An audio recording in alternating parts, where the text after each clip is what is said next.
እሺ ተመልካቾች እንዴት ናችሁ? አንድ መመለከተው ተደጋጋሚ ዜና አለ ብዙ ጊዜ ማለት ነው።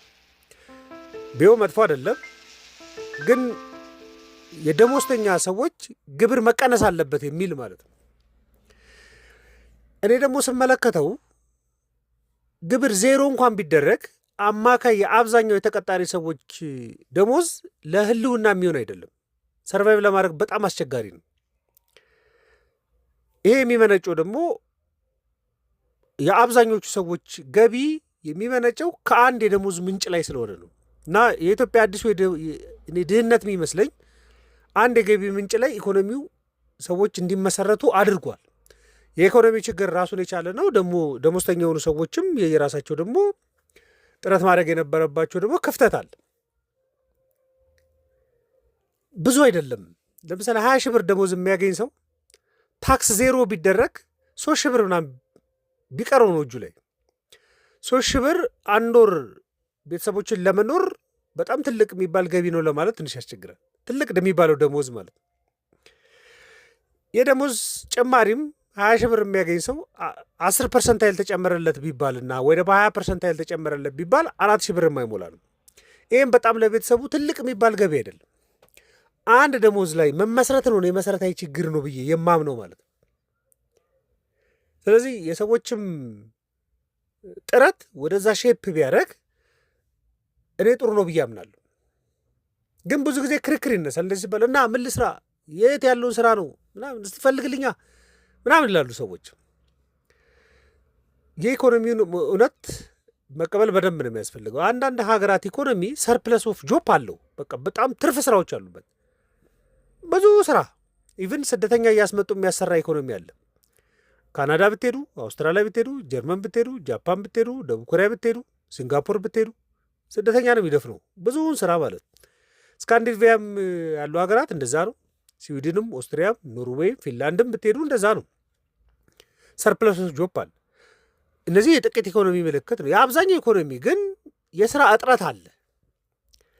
ስለዚህ ጠቅላላ ኢኮኖሚው ሰርፕለስ ኦፍ ትርፍ ስራዎችን ማምጣት የማይችል ከሆነ ወደ ማን ይዞራል ማለት ነው? ወደ ተቀጠረው ሰውዬ ኮሚትመንት ይዞራል ማለት ነው። እኔ ማምነው እንደዛ ነው።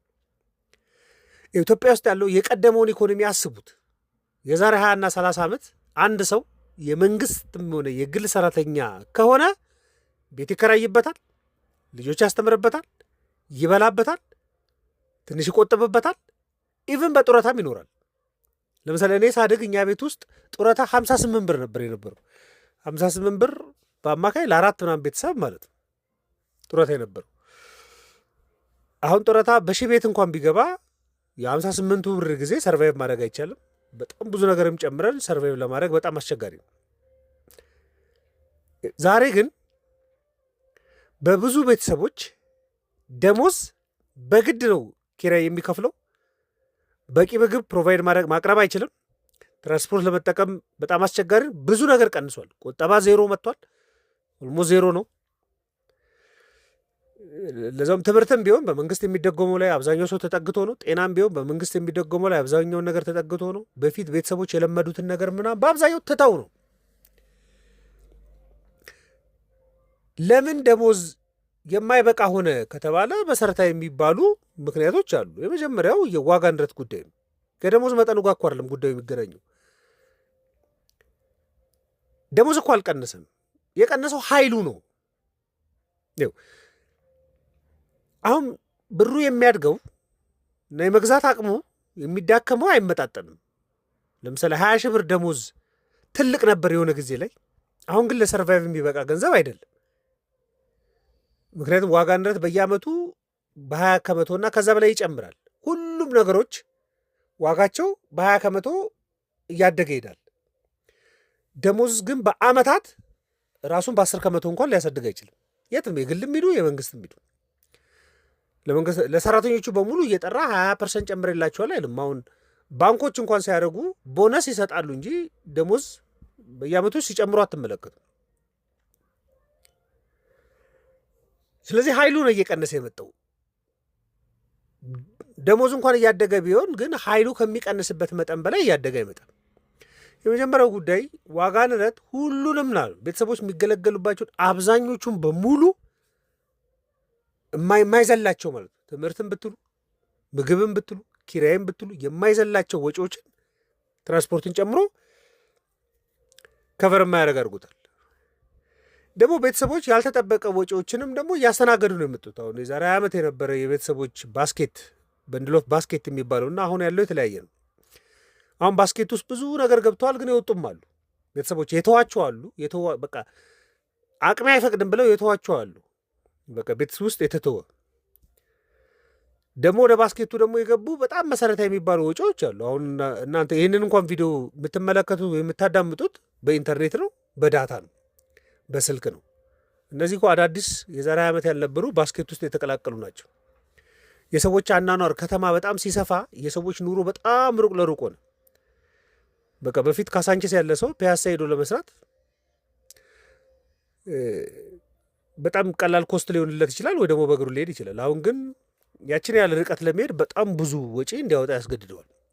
ከከተማ ወጥተው የሚኖሩ ሰዎች ወደ መሀል ከተማ ወደ ስራ ቦታ ላይ መምጣት ትራንስፖርት ኮስቱ በጣም ሀይ ነው። በፊት ግን እንደዛ አይደለም። መኖሪያ አካባቢውም መስሪያ ቦታዎችም አንድ ቦታ የተሰበሰቡ ነበሩ በባህሪያቸው ማለት ነው።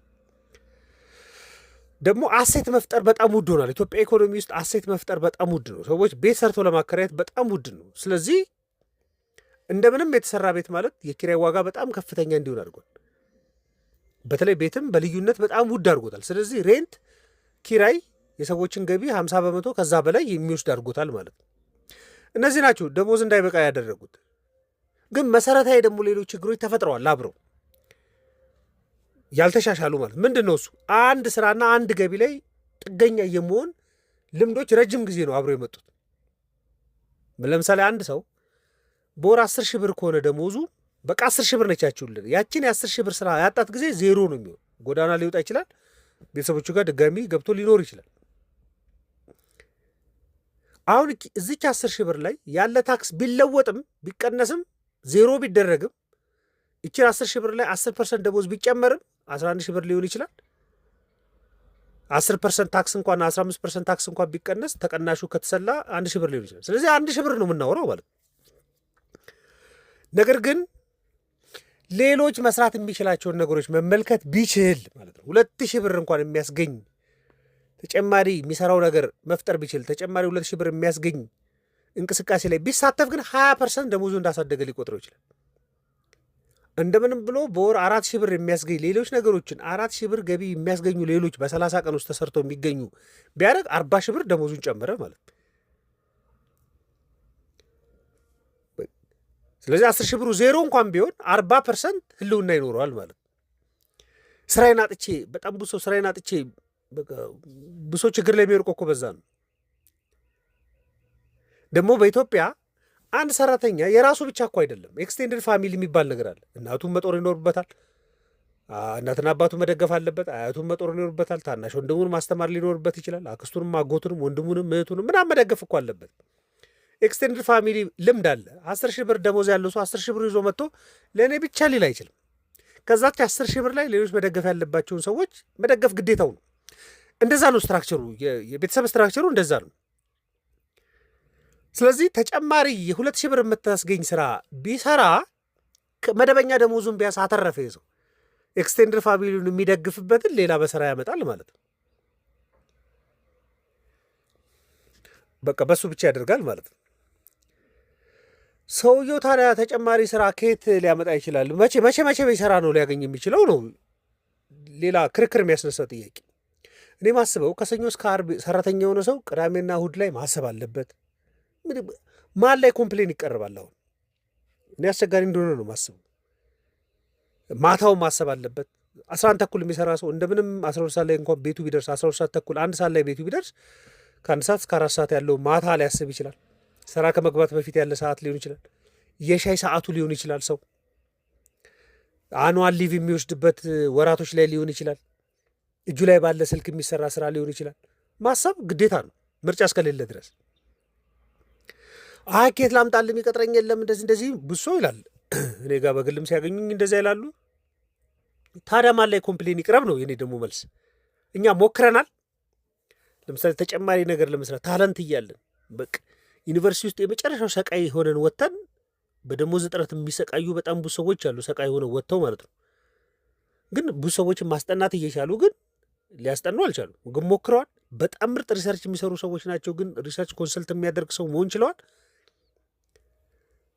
በጣም ኮምፒውተር ላይ በጣም እሳት ነበሩ፣ ግን ከኮምፒውተር ከመስራት የሚገኝ ገቢ ላይ አስበዋል። እነሱ በጣም የሚያስቁ ሰዎች ነበሩ፣ ግን ጆክ በማድረግ ገንዘብ ማግኘት ችለዋል። ሰዎች ሞክረናል ወይ ነው ጥያቄው። የመጀመሪያው ሞክረናል ወይ በደንብ መፈተሽ ያስፈልጋል እኮ። እራሳችንን አሰልጥነናል። ለምሳሌ ይህን ከምታዳምጡ ሰዎች መካከል ምን ሰርተፊኬት ትጨምራችኋል? ከኮሌጅ የወጣችሁ ሰዎች ከሆናችሁ ከኮሌጅ ከወጣችሁ በኋላ ምን ሰርተፊኬት ትጨምራችሁ? እናንተ ከዩኒቨርሲቲ ከወጣችሁ በኋላ ምን ሰርተፊኬት ጨምራችሁ? ባለፉት 2 ዓመታቶች ምን ሰርተፊኬት ጨምራችሁ? ምን አይነት ትሬኒንግ ወሰዳችሁ? ለስራ የሚሆናችሁ ኤዲቲንግ ተማራችሁ? ኮዲንግ ተማራችሁ? አናሊሲስ ተማራችሁ? ግራፊክስ ተማራችሁ? ሶሻል ሚዲያ ማኔጂንግ ተማራችሁ? ጥልፍ ተማራችሁ? ልብስ መስፋት ተማራችሁ? ጸጉር መስራት ተማራችሁ? ምን ጨመራችሁበት? ይሄ ነው መመልከት የሚያስፈልገው እኮ።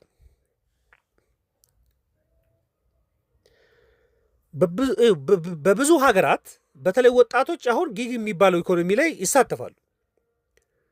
የብዙ ሀገራትን ካጠናችሁ ህንድ ብትመለከቱ፣ ኬንያም፣ ናይጄሪያም በጣም ብዙ ወጣቶች ፍሪላንስ የሚሰሩ ስራዎችን፣ ኮምፒውተር ላይ የሚሰሩ ስራዎችን፣ ኢንተርኔት ላይ የሚሰሩ ስራዎችን ለመስራት በጣም ጥረት ያደርጋሉ። 2-3 ስራዎችን ለመስራት የሚሞክሩ አሉ። ስራው ካለ ምናምን ልትሉኝ ትችላለን። ነገር ግን አንድ ሰው መደበኛ ስራ ኖሮት ማታ ግን ራሱን አስተምሮ ቪዲዮ ኤዲት የሚያደርግ ቢሆን ቪዲዮ ኤዲት ማስደረግ ለሚፈልጉ ሰዎች ስራ ሊሰራ ይችላል። ግራፊክስ ጥሩ ከሆነ ግራፊክስ ለሚያስፈልጋቸው ስራ ሊሰራ ይችላል። አናሊሲስ መስራት የሚችል ከሆነ ቅዳሜና እሑድ አናሊሲስ በመስራት ገቢ ሊያገኝ ይችላል። ልብስ መስፋት ራሱን አስተምሮ ቅዳሜና እሑድ ልብስ ሊሰፋ ይችላል። ጸጉር መስራት ራሱን አስተምሮ ቅዳሜና እሑድ በቀን የሚከፈልባቸው ጸጉር የሚሰራባቸው ቦታዎች ላይ ሄዶ ሊሰራ ይችላል። ጥልፍም ከለመደ ጥልፍ ሊሰራ ትችላለች እህታችን። ስራው እኮ በጣም ፎርማል ስራ መሆን የለም። የሆነ ቦታ ላይ የ8 ሰዓት ስራ ኖሮት ደግሞ የሆነ ቦታ ላይ ሌላ የ8 ሰዓት ስራ ሊኖር አይችልም እኮ። 8 ሰዓት ስራ ያለው ሰው የሚተርፉ ሰዓታቶች እኮ 4-5 ሰዓት ናቸው። በ4-5 ሰዓታቶች ውስጥ ምን እሰራለሁ ነው? ሞባይላችሁ ላይ ኮምፒውተራችሁ ላይ ሊሆን ይችላል። ጉልበታችሁን ተጠቅማችሁ ምን ልሰሩ ትችላላችሁ? ለምሳሌ ኢቭን በአጋጣሚ እንኳን ትንሽ ቁጠባ ያለው ሰው እንዴት እያደረጋት ነው? ትንሽ ቁጠባ ብትኖረው 50 ሺህ ብትኖረው 100 ሺህ ብትኖረው ምን እያደረገ ነው? ባንክ ቁጭ አድርጓታል። አክሲዮን ገዝቶባታል።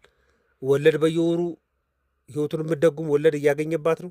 ከሌሎች ጋር በጋራ እየሰራ ትንሽ ገቢ እያገኘ ምን እያደረገ ነው? ምን እያደረጋችሁበት ነው? ለመሰለች ዛሬ ጥሩ የመሰላችሁ ደሞዝ ነገ ዋስትና አይደለም። አስቡት። የሆነ ጊዜ የሆኑ ሰዎች 2 ሺህ ብር እየተከፈላቸው የሆኑ ሰዎች ደግሞ 20 ሺህ ብር ይከፈላቸው ነበር። እንደዛ ይከፈላቸው ነበር። አሁን 20 ሺህ ብር የሚከፈለው ሰው ሁለቱም ሰርቫይቭ ማድረግ አይችልም። ባለ 2 ሺህ ብሩም ሰርቫይቭ እያደረገ አይደለም። አሁን ባለ 20 ሺህ ብር የዛን ጊዜ ይከፈል የነበረው ሰው ደግሞ አሁን ሰርቫይቭ ማድረግ አይችልም። 20 ሺህ ብር ውስጥ ካላደገ ድረስ ምንም ማድረግ አይችልም።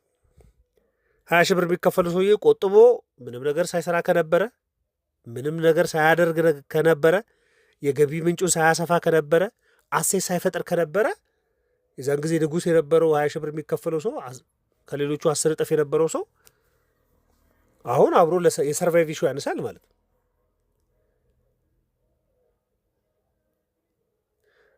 እኛ ከዩኒቨርሲቲ ስንወጣ 2000 ላይ ነው እኔ ከዩኒቨርሲቲ የወጣሁት።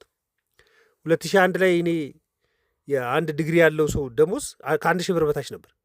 አይ ቲንክ 800 900 ምናምን ብር ነበር የአንድ ዲግሪ ደሞዝ ማለት ነው። የዛን ጊዜ በጣም ብዙ 10 ሺህ ከዛ በላይ ደግሞ የሚከፈላቸው ሰዎች ደግሞ ነበሩ። አሁን እነዛን ሰዎች ይዛችሁ አሁን ደሞዛችሁ እንዴት ሆነ ሰርቫይቭ ያስደርጋችኋል አሁን ብትሏቸው ሰርቫይቭ ላይ አያስደርጋቸው። በቃ ሌላው በቃ 900 ብር የሚከፈለው እንደ ሜዳ ነው። እነሱ እንደ ተራራ ነበሩ። አሁን ተቃጥሎ ሜዳው ተራራው ጋር ደርሷል፣ ወይ ደግሞ ተራራው ወርዶ ሜዳው ጋር ደርሷል ብላችሁ አስቡ። ስለዚህ ጉዳዩ ከታክስ ጋር ብቻ የሚገናኝ አይደለም። የፐርሰናል ጥረትን በጣም ይፈልጋል። እና ኢትዮጵያ ውስጥ አዲሱ የኔ ድህነት እየመሰለኝ ያለው አንድ የገቢ ምንጭ ላይ 2 እንኳን የገቢ ምንጭ አሁን ሰርቫይቭ ያስደርግም። በጣም ብዙ ሰዎች ይጠይቁ የሚከበር የሚመስል ስራ። እኔ በአጋጣሚ ሰዎች ባገኘው ቁጥር አንድ የምጠይቀው ጥያቄ እንዴት ነው ላይፍ ስላሉ ስንት ታገኛለህ ኔት ምናምን እላለሁ። ተጨማሪ ምን ትሰራለህ ምናምን ብዬ እጠይቃለሁ። ሰው ትልልቅ እኮ ስራ የሚሰሩ ሰዎች ነው የትም ስሄድ እጠይቃለሁ። መንገድ ላይም ላገኘው ሰው ካፌም ላገኘው ሀይ ምናምን የሚበለኝ በአጋጣሚ ይወቀኝም ለሆነ ስራ የሆነ ቦታ ላይ የምልሄድ እጠይቃለሁ። እንደዛ የተቋም ኃላፊም ቢሆን ማኔጅ የሚያደርጉ ሰዎችም ቢሆን እጠይቃለሁ። ምን ታደርጋላችሁ ሳይድ ወርክ ገቢ እንዴት ነው ምናምን። በጣም ሴፍ ነው ሲሉኝ ብዙ አላገኘሁም። በጣም በቃ ምናምን ሲሉ እንደ ኢትዮጵያዊ ተመስገን ነው ምናምን የሚለውን ቃል ይጠቀሙ ይሆናል። ተጨማሪ ምን ትሰራለህ? ምንም። እዚህ ሴክተር ላይ ስንት ጊዜ ቆይቷል? 10 ምናምን ዓመት 20 ምናምን ዓመት። በዚህ 20 ምናምን ዓመቶች ሌላ ምን ነገር ሰርተል? ምንም። ስለዚህ ግን ይረዳሉ። ደግሞ አንዳንድ ሰዎች ደግሞ በጣም አገኛለሁ።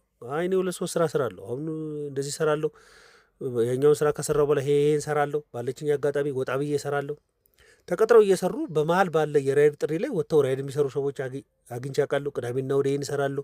እሳት የላሰ የሶሻል ሚዲያ ሰው ሆኖ በጣም ትልቅ ገቢ የሚያገኙ ማርኬቲንግ ላይ ሴልስ ላይ እየገቡ በጣም ብዙ ስራዎች የሚሰሩ ሌላ ካምፓኒ የሚሰሩ በርቀት የሚያማክሩ ጥናቶችን የሚሰሩ ሰዎች በጣም ብዙ ሰዎች አይችል ውጭ ሀገር ያሉ ስራዎችን የሚሰሩ ሰዎችን አግኝቻለሁ። የሚያስገርም ደግሞ ስራዎችም የራሴ ስራ አለኝ የሚለው አሉ። ግብርና ውስጥ ገብቻለሁ፣ እንደዚህ ኢንቨስት አደርጋለሁ፣ አክሲዮን ውስጥ እንደዚህ ኢንቨስት አደርጋለሁ፣ የጊዜ ገደብ ቁጠባ አስገብቼ የዚህን ያህል ኢንተረስት ሬት በየወሩ ይገባልኛል የሚሉ በጣም ጠንካራ ሰዎችንም ደግሞ እንመለከታለን። ይህን እሸጣለሁ፣ ይህን እገዛለሁ ምናምን የሚሉ ሰዎች። ስለዚህ የኢትዮጵያ አዲሱ ድህነት ነው ይመስለኝ አንድ የገቢ ምንጭ ላይ መመርኮዛችን ነው እና እሱ ደግሞ ጠቅላላ ኢኮኖሚ ፕሮቫይድ ማድረግ ስለማይችል አሁን ታክስም ብንል ደሞዝ ይጨመር ምናምን የሚባለው ጉዳይ በጣም ጥሩ ነው። ከተጨመረ መጥፎ አይደለም። ታክስም ዜሮ ቢሆን መጥፎ አይደለም። ግን ታክስም ዜሮ ቢሆን ደሞዝም ቢጨመር አሁን በምንለው መጠን ላይ ሰርቫይቭ ለማድረግ በጣም አስቸጋሪ ስለሆነ እኔ የኛውንም ፐርስፔክቲቭ ማየት በጣም ጥሩ ነው። እንደ ኢኮኖሚ ምክር ልትወስዱ ትችላላችሁ። ማንኛውም ሀሳብ አስተያየት ካለ ልናወራበት እንችላለን። ለነበረን ቆይታ በሙሉ ከልብ አመሰግናችኋለሁ። መልካም ቀን።